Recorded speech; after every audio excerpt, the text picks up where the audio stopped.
Today on the newscast, Israel says Iran and its proxies are planning a major Ramadan terror offensive. Get all the breaking details next.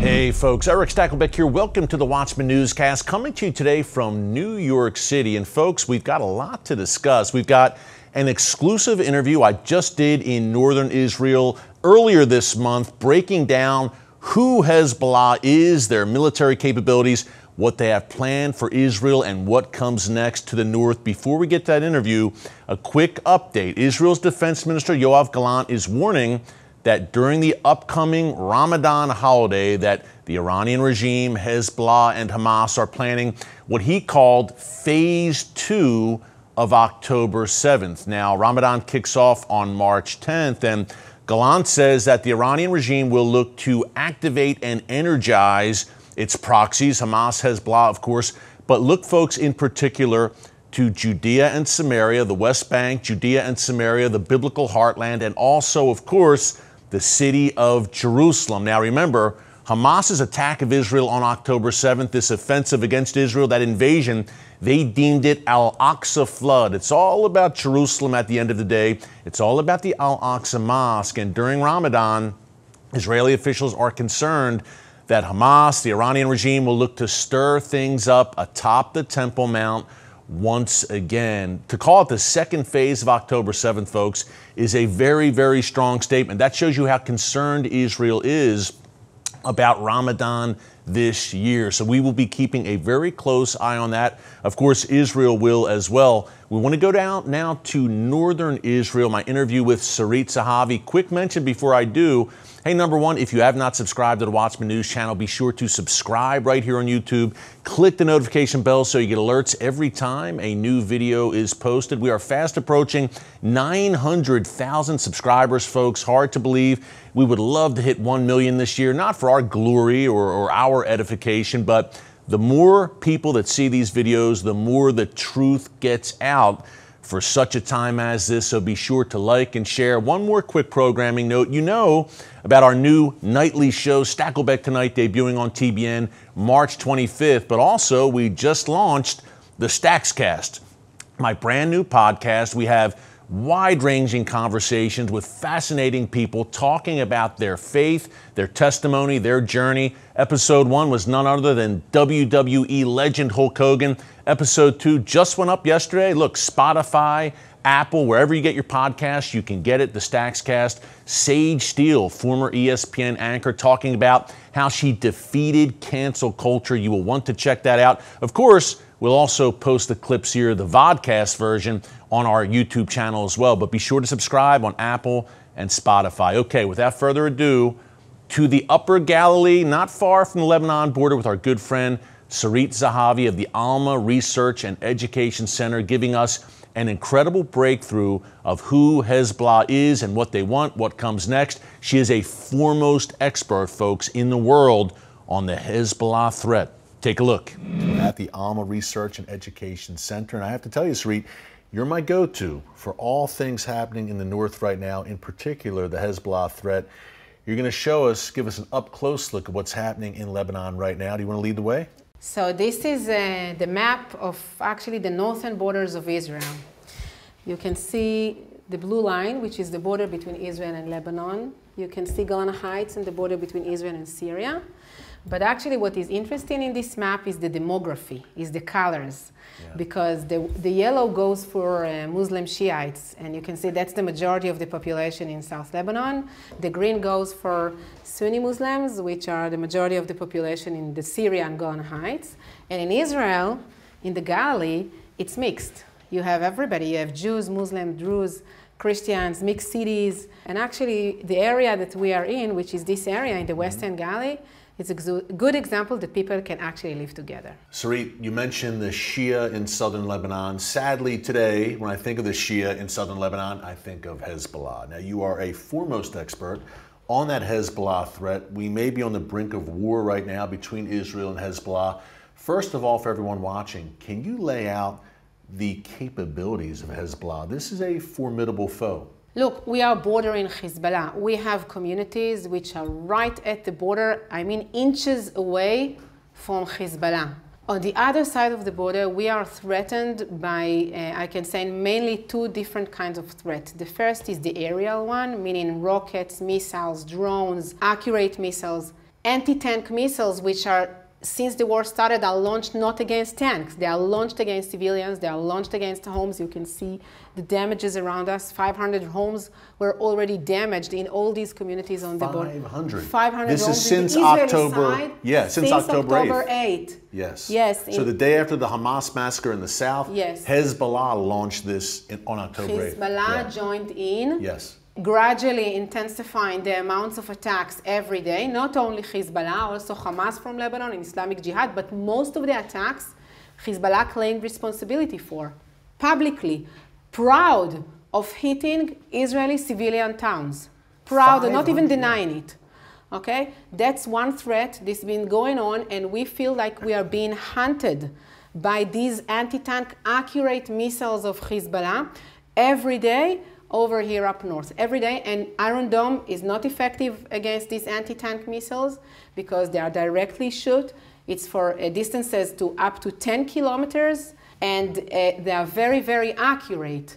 Other than that, the second problem is Radwan brigades. Radwan brigades are thousands of Hezbollah military operatives that were trained to invade into Israel. Actually, the offensive plan that was executed by Hamas, including the idea of taking hostages to become human shield, was published as an offensive plan of Hezbollah a decade ago. And Nasrallah, the leader of Hezbollah, has talked about invading the Galilee. Nasrallah talked about invading the Galilee many times. Yeah. He didn't even deny it, that this is what he trains his own terrorists to do, and they are planning to get into the communities and to attack civilian Israelis. They would like to not only duplicate, they would like to surpass the carnage of October 7th, and Hezbollah is a much more powerful force than Hamas. Yes, the firepower of Hezbollah that I've described is 10 times more than the Hamas firepower, meaning that they have 10 times more missiles, not including the anti-tanks, which nobody knows how much they have, not only in South Lebanon, but everywhere in Lebanon, based inside civilian infrastructure in Lebanon, putting the Lebanese as human shields as well. They're using homes in southern Lebanon to launch rockets. Schools, Hariri Airport, under the homes, mosques, public buildings. Now, the anti-tank missiles, obviously a major problem, Sarit. We know that Hezbollah over the years has dug terror tunnels as well, just as in Gaza. Different terrain here, but they also have the tunnel intention. How many rockets and missiles roughly does Hezbollah possess right now? So to answer your question, I want to show you the amounts. Okay. These are the amounts of rockets in the arsenal of Hezbollah. By the way, it's not only in South Lebanon, it's in various places in Lebanon. Okay, South Lebanon, Beirut, and the Bekaa Valley, in the areas that are under the control of Hezbollah, because there is Shiite Muslim population there that Hezbollah actually controls by huge civilian systems that replace the Lebanese government.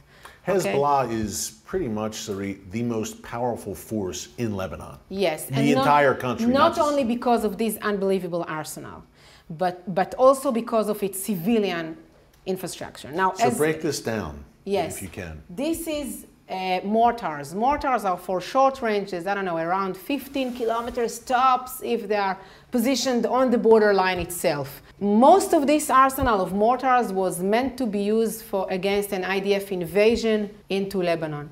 But even if you just assume it's 10%, and many of these were already launched to Israel since this conflict started, many of these. They are launched against Israel as well into the Israeli territories, but they are also meant to be launched against an IDF invasion.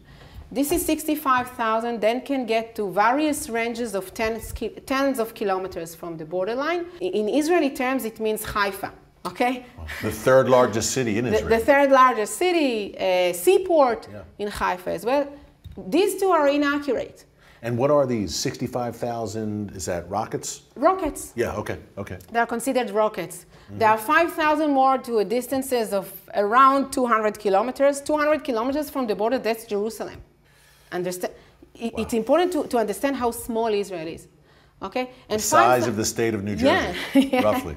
And 5,000 more are even to greater distances that can, cover all of the state of Israel. From all of these, there is small amount of probably a few hundreds which are considered pre-GMs, precision-guided missiles. And that is a game changer for Hezbollah, those PGMs. Explain why. It is a game changer, and Nasrallah himself said that it will target military and civilian infrastructures in Israel, the Knesset, malls, water desalination, gas rigs, everything. He just gave a list of everything he's going to target in an interview a few years ago. And this is also a problem because these are 2,000 drones. Now, drones are a global threat. Drones, Iranian drones, are the ones who are bombing in Ukraine in the hands of the Russians. Yeah. Iranian drones are the ones who killed American soldiers in Jordan. Iranian drones are the ones who are attacking by the Houthis in the Red Sea, and Iranian drones were provided to Venezuela threatening Miami. This is a global threat. This is the amount of drones in the hands of Hezbollah, maybe even more, and they already used them against Israel in the current war. Some of them succeeded to pass our aerial defense systems and fell inside Israeli bases, inside the Israeli military base as well. Yeah, Sarit, a few things. Number one, Iran is clearly the head of the snake. We'll talk about that more in a second. Secondly, we've seen several Israeli civilians and soldiers killed in these engagements with Hezbollah since October 8th. Do you get the sense that Israel, though, has also made some progress in weakening Hezbollah since October in these engagements? I want to talk about it. This is an important question because what we see, and yesterday the IDF spokesperson addressed that as well, what we see in the past few weeks is a more proactive approach by the IDF, trying to prevent a full-scale war, but at the same time gaining a military achievement with damaging the capabilities of Hezbollah. Will this succeed? I am not sure, and I'm a resident of the Gully. I'm personally threatened by the capabilities I've described.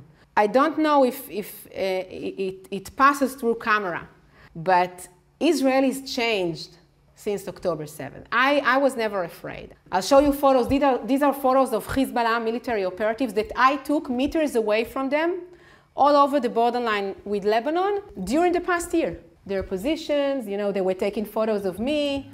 They were threatening me. I was never afraid. I never went with a gun.